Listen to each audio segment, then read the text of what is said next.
Hi, this is Nicholas Bell with IONCINEMA, here to review Run, the sophomore film directed by Aneesh Chaganty, which will be available to stream on Hulu November 20th, 2020.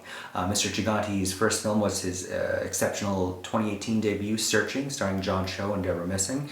His latest is kind of the other side of parenting in what's probably more of a lurid, arguably camp depiction of what Munchausen by proxy syndrome looks like in an otherwise classic gaslighting tale. It stars Sarah Paulson, who's wonderful to see outside the realm of Ryan Murphy, as Diane Sherman, a doting mother who has cared for her ailing daughter Chloe, played by newcomer Kiera Allen, for the past 18 years, and now some changes are on hand because Chloe is ready to go to school. They live in like the suburbs of Seattle, and Chloe wants to go to the University of Washington, and it immediately becomes clear that all is not right with Diane and her responses to Chloe's wish to leave.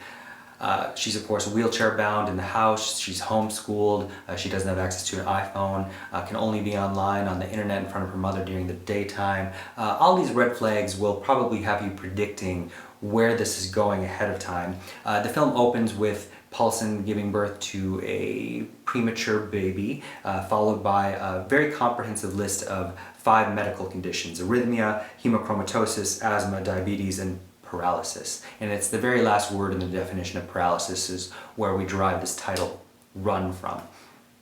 But it increasingly becomes clear to Chloe, after making some choice discoveries, that her own mother, is gaslighting her, and then the twists kind of keep coming from there. Overall, this narrative is familiar.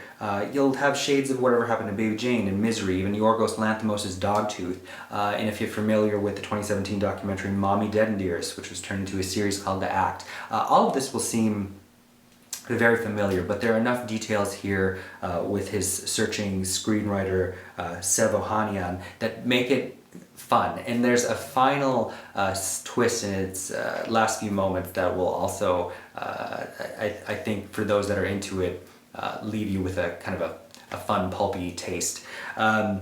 I really liked the score from also the searching composer Torin Borrowdale, who has said that he is trying to mimic Bernard Herrmann's Hitchcockian compositions, and I really think that does come through. Whose lens by Hilary Spera, who also recently was the cinematographer on The Craft Legacy. Pat Healy shows up strangely as a friendly postal worker, for once not playing a villainous, insidious character. If you are a fan at all of Sarah Paulson, I think that you'll eat this up. But I was also very impressed by Kiera Allen, who actually is a wheelchair-bound person, I've read in real life, and I think the physicality of that really shines through, and I think even realizing that there are a few choice moments that are even more impressive knowing that. As far as Munchausen by proxy films, this really doesn't get into the psychology of it enough, and it would have been nice to know more if we would have characterized Sarah Paulson more of other than just this kind of terrible human based on what's presented here. But, classic cases besides something in The Act, Mommy Dead and Dearest, going back to the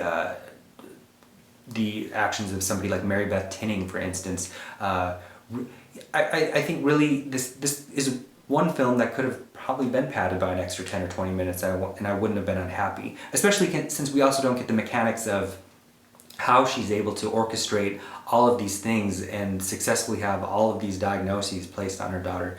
Overall, I would give Run 3 out of 5 stars. Thank you. Hey, this is Eric from IONCINEMA.com. If you want to support us, subscribe below. For more reviews, interviews, film festival coverage from Sundance, Cannes, Toronto, you want to check out these guys on this side.